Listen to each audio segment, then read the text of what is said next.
మేము ఎంతో సంయమనంతో ఉన్నాం. నీకు బాధ్యత లేదు. ఆనాడు తెలంగాణ వద్దని ఆంధ్రోళ్ళ కాలంకు అడుగులకు మడుగులొత్తుకుంటుంది నేను. రాష్ట్రం కోసం పోరాటంలో ఏనాడు కలిసి రానటువంటి వ్యక్తివి నువ్వు. ఆంధ్ర నాయకత్వం, ఆంధ్ర పాలకుల వెంట వాళ్ళ అడుగులకు మడుగులొత్తుకుంటూ తిరిగినటువంటి వ్యక్తివి నువ్వు.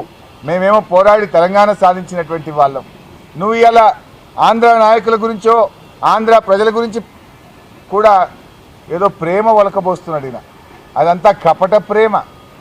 ఎందుకు ఈ మాట అంటున్నా అంటే, గతంలో చిన్నజీయర్ స్వామి గారిని పట్టుకొని ఆయనను కూడా ఆంధ్ర స్వామి అని మాట్లాడినటువంటి నీచుడు రేవంత్ రెడ్డి గారు. ఒక కాంట్రాక్టర్ మన అద్భుతమైన దేవాలయం యాదాద్రి దేవాలయాన్ని ఆనంద్ సాయి గారు నిర్మిస్తే ఆయన ఆంధ్రోడు అని చెప్పి మాట్లాడినటువంటి వ్యక్తి రేవంత్ రెడ్డి గారు. అదే కేసీఆర్ ఏమో హైదరాబాద్లో బతుకుతున్న ప్రజలందరూ నా కంటి రెప్పల్లాగా కాపాడుకుంటా అన్నారు. తెలంగాణ రాష్ట్రం ఏర్పడిన తర్వాత ప్రజలందరినీ కూడా కలుపుకొని పోయిన గొప్ప వ్యక్తిత్వం.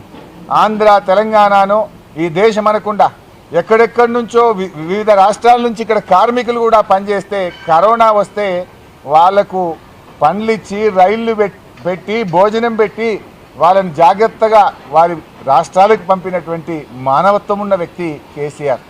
అనవసరంగా, ఎందుకంటే నువ్వు డిఫెన్స్లో ఉన్నప్పుడల్లా కొత్త డ్రామా పెడతా ఉంటావు. ఇట్లాంటి డ్రామాలు కట్టిపెట్టు. కేసీఆర్ ఏందో, కేసీఆర్ ఈ రాష్ట్ర భవిష్యత్తు కోసం అన్ని వర్గాల ప్రజల్ని ఏ రకంగా కలుపుకపోయినరో కూడా ఈ రాష్ట్ర ప్రజలకు కేసీఆర్ 10 ఏళ్ల పాలనలో చూశారు. స్పీకర్ గారు మొన్న పిఏసీ చైర్మన్ విషయంలో రాజ్యాంగ ఉల్లంఘన జరిగింది.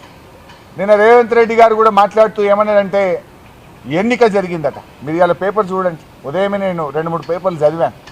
పేపర్లో ఎన్నికల ప్రక్రియ ద్వారా పిఏసీ చైర్మన్ ఎన్నిక జరిగిందని నిన్న చిట్ చాట్లో రేవంత్ రెడ్డి గారు చెప్పాడు. ఇదో సమస్య రేవంత్ రెడ్డితో. చిట్ చాట్లో చెప్తాడు, నేనేడన్నా అంటాడు. నేను అన్నే లేదంటే, ఎందుకంటే దాని ప్రూఫ్ ఉండదు కదా, వీడియో ఉండదు. ఇప్పుడు గతంలో ఢిల్లీలో చిట్ చాట్ చేసిండు. ఏమన్నాడు, అదానికి ఓల్డ్ సిటీ అప్పచెప్తా అన్నాడు.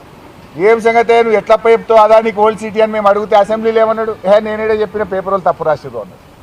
ఇది కూడా నిన్న ఢిల్లీలో చెప్పిండు చిట్ చాట్లో. ఏమని, పిఏసీ చైర్మన్ ఎన్నిక ఎలక్షన్ ద్వారా జరిగింది అన్నాడు. జరిగిందా ఎలక్షన్?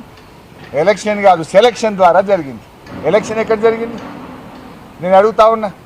ఒకవేళ నామినేషన్లు ఎక్కువ సంఖ్యలో వస్తే ఒక నామినేషన్ను తిరస్కరించాలంటే రాజ్యాంగం ప్రకారంగా ఎన్నిక జరగాలి.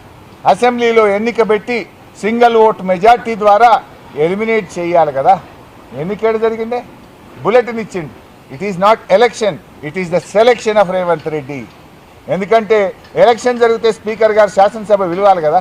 శాసనసభలో నేను వేసిన నామినేషన్ను తిరస్కరించాలంటే అది స్పీకర్ గారు కాదు, సభ నిర్ణయించాలి. ఎలక్షన్ ప్రక్రియ ద్వారా నిర్ణయించాలి తప్ప ఒక వ్యక్తులు నిర్ణయించడం కాదు.